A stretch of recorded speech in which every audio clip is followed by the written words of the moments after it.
Listen to Rock the Walls with Patrick Walford, Saturdays 8 to 10 p.m. Eastern, only on Adobe Radio.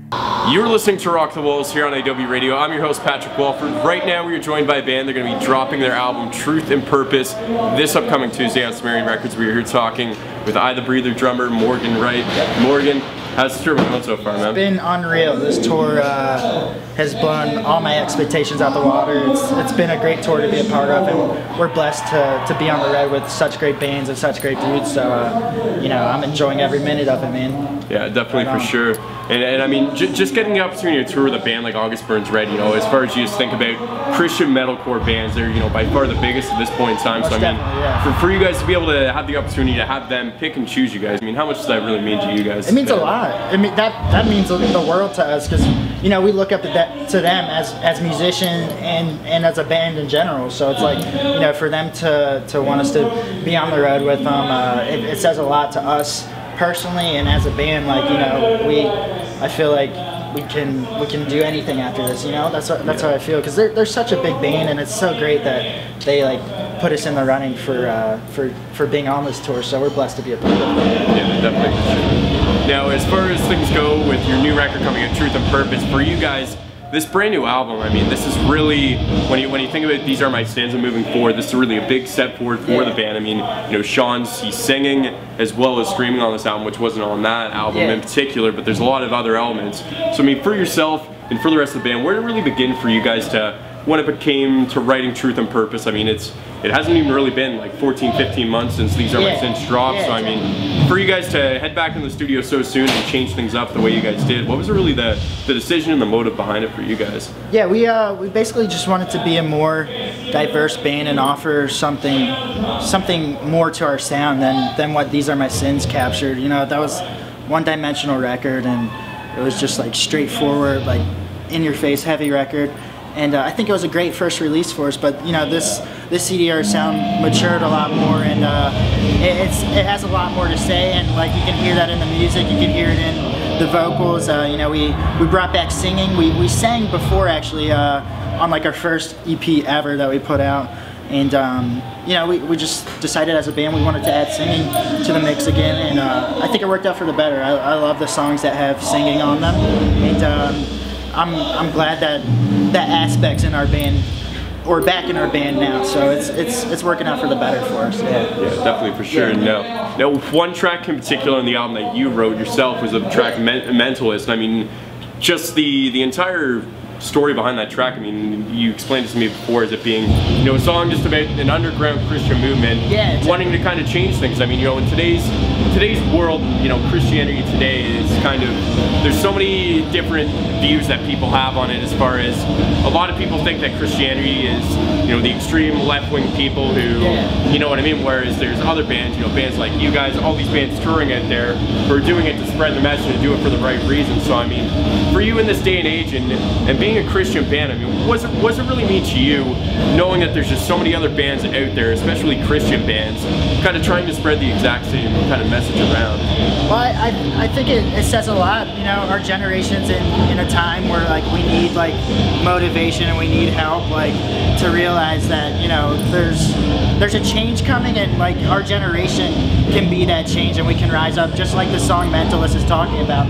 Like, our generation has the opportunity, and we should take on the task to rise up. And I feel like all these other Christian bands out there, as well as us who are touring, you know, share a message of like a higher faith and believing in something, and I think that encourages kids to believe, man. And like when they come out to the shows, they could not be Christian, they could be like, you know, far from it. And you know, hearing lyrics that night, you know, if there's the screamer screaming it to you, like I feel like some of the lyrics like that are being sung and that are sticking out, like, are going to influence kids to, you know, get involved with their faith and walk in the right direction, you know what I mean? So I think it's great what the Christian metalcore community is doing, and you know, it just gives hope for our generation, man. Yeah, definitely, for sure. Now, for yourself and really getting into playing this kind of music, what was your main motivation when everything first started for yourself and joining the Breather, and you guys, you know, coming up with a message for your environment? Yeah, basically the motivation behind it was we wanted to be like a positive influence on people, you know, like have a positive outlook as a band and like always constantly trying to spread positivity. And you know, I think that shows in our music. You know, we don't always show, I mean, there's some songs that are about negativity and like, you know, little stints of whatever, but you know, for the most part, us as a band, like we set out to be a positive band, and you know, we just wanted kids to believe in us and believe in what we're doing, and then believe in the Lord as well. So our music speaks for all that, man, and it's just about truth and purpose. Like that's one of the reasons we went with the title Truth and Purpose, because our band speaks truth and it has a purpose, and our purpose is to raise awareness of the Lord, man, and you know, follow the right path. So I think that was our main goal setting out to, well, at least mine, and I know all the others in the band, you know, that was our main goal for us as a band in general.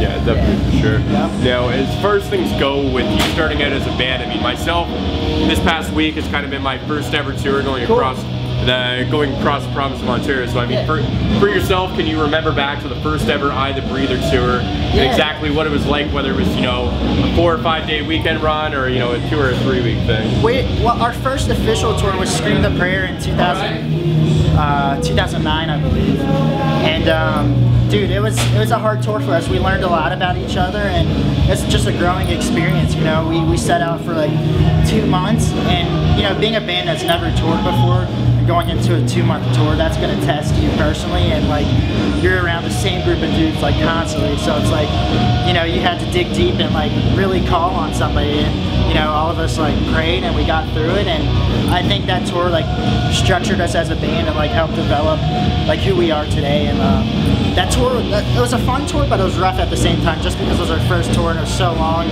and dead summer, dude, so it was hot as crap, but we got through it and we made the best of it, and I think all of us can look back on that tour and say that tour like really shaped us, who we wanted to be as a band. Yeah, definitely, for sure. Now, was there any band in particular on that tour that you guys really looked up to and learned a lot from? Yeah. We, For Today, those guys, you know, took us in under their wings. Like, they knew it was our first tour, and like, they prayed for us, man. Like, I remember multiple times, like, we're their merch guy. He would check on us. He'd be like, hey, dudes, you guys doing all right? I remember a time specifically, we were in Tulsa, Oklahoma, and he approached us after our set. And he's like, dude, I just want to pray for you. You know, there's something, like, telling me that, like, you guys need prayer right now. And he just sat down and prayed with us, like, dropped everything, man, and made sure we were okay. And just that, like, alone spoke for them as a band, because each of them, like, truly cared about us as people, and like, we're still friends with those guys today, man, and it'd be awesome to do a tour with them sometime again soon. Yeah, definitely, for sure. I mean, I'd imagine after Warped Tour they'll probably be doing some album release tours, so you never know. For sure, dude, yeah, for sure. Yeah. Now, as far as some of the other releases that have come out so far this year, I mean, obviously you guys have been pretty busy with this tour, but is there anything in particular so far this year that you've heard that's really stuck out for you? Let me see. Well, I'll tell you this, the new Texas in July record is going to be sick. They've been working on their new stuff, and I've got to hear like a couple of songs and I was blown out the water. I was like, dude, this is so shreddy, and Adam's drumming's always on point. Yeah. Now, what drummer, what band was it really that made you want to become a drummer and, you know, play in a band like I the Breather? There's multiple. Yeah, you know, when I was starting out drums, I was huge into Travis Barker and like Jose Basilis of Incubus. So they kind of like paved the way for me, and I'd sit in my basement and jam with them like all day long. But as far as metal drummers, dude, I have to say Matt. Like Matt, you know, like Thrill Seeker, when that CD came out, like I was blown away. And like I would try so hard to like learn all his parts and everything. And he definitely influenced me as a metal drummer, and like made me want to like play drums in a metal band. So yeah, definitely Matt, dude. He paved the way for me, man. Now, from that standpoint, you know, getting to go out on tour with Matt, you know, obviously now be on like a friend basis with him, how kind of surreal and how weird is that now to, you know, think back that 5 years ago you were trying to learn all his parts, and now you're hanging out with him after you guys play a set, you know, in Toronto, Canada. It's awesome, man, because he's the type of guy that, like, no matter who you are, he'll take time out of his day to like sit and talk with you and like see how you're doing. So you know, to be on tour with one of the drummers I look up to so much is unreal, man. And he watched our set tonight, and like every time I see him on the side of the stage, I'm like, dang, this is unreal. Like, Matt's watching me right now, so it's an awesome feeling, dude. Great feeling. you know, got a lot from him. Like I learned a lot from him. So, and he still continues to teach me stuff. So it's awesome being on the road with him, dude. Yeah, definitely for sure. Now you guys are in the final week of this tour. As far as other touring plans coming up, you guys just announced another American tour, but is there anything else out there to tell the fans about, really? You know, we're still in the works with some tours. We're figuring out what we're gonna do this summer. I'm not too sure, but yeah, the Sumerian 2 tour is starts I believe April 5th. I don't know the dates yet, but it goes through May, and that'll be with Upon a Burning Body and then Betraying the Martyrs. They're from France, so it'll be a cool tour. I'm excited.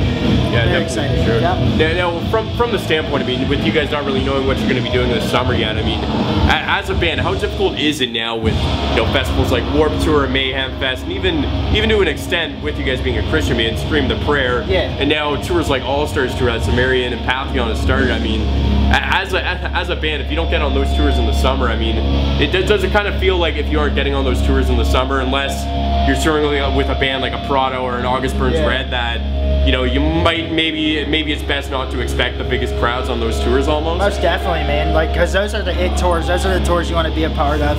Yeah. And, you know, you're really fighting and pushing for those tours to get on those tours.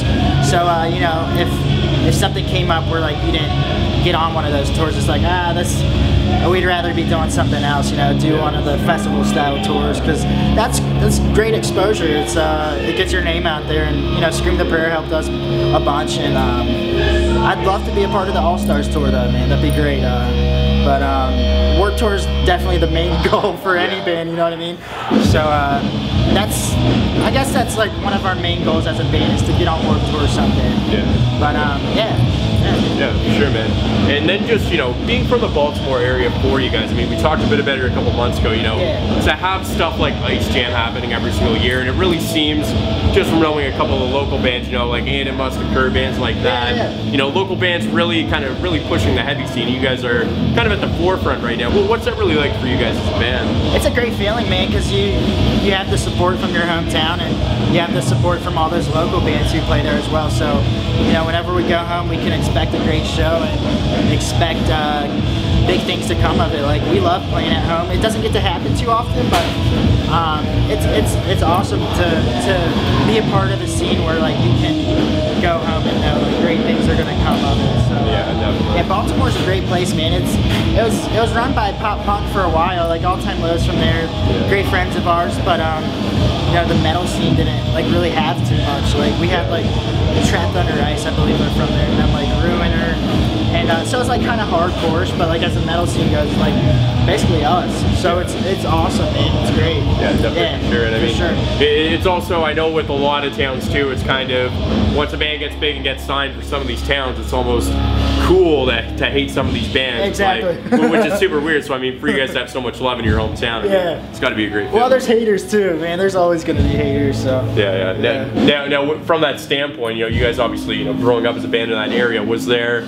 Can you remember back to a particular situation or a particular group of people that were kind of, you know, really like, you know, the Breather, like, this band's terrible, you guys aren't going to go anywhere, and it really like kind of pushed you guys to become better and eventually, you know, get signed to a label like Sumerian? Dude, whenever we would release new music, it would get put up on Lamb Goat that we released a new song and everything, and Lamb Goat is just filled with haters to begin with, dude. So we get hated on all the time, man. Like, just pure hate, dude. It sucked, and that like pushed us as a band to like, you know, get better and like turn these people's opinions around about us. So we worked hard, man. We worked very hard, and you know, there's still some out there and people who don't like us, but for the most part, I think the kids who do like us are making us strive along and push even harder, man. Yeah, for sure. Well, Morgan, thanks a lot for the interview. Thank you, dude. Really appreciate it. Something I like to do with the bands I interview is I get them to choose a song from their catalog, and a song that they want to hear by any band, any artist, any genre. So if you want to pick a song off the new The Breather record, or a song by any other band, go for it. Bruised and Broken by The Breather, Us. It's our latest single, and it's one of my favorite tracks on the record. And it showcases our diversity as a band. You know, we're adding singing, we're adding a little bit more melody, and but the technical elements are still there as well. So that's one of my favorite tracks, and please check it out, man. enough, man. Thanks a lot. I really Thank you so much, man. Yeah, it's great. Awesome. Listen to Rock the Walls with Patrick Walford, Saturdays 8 to 10 p.m. Eastern, only on Adobe Radio. God bless Israel!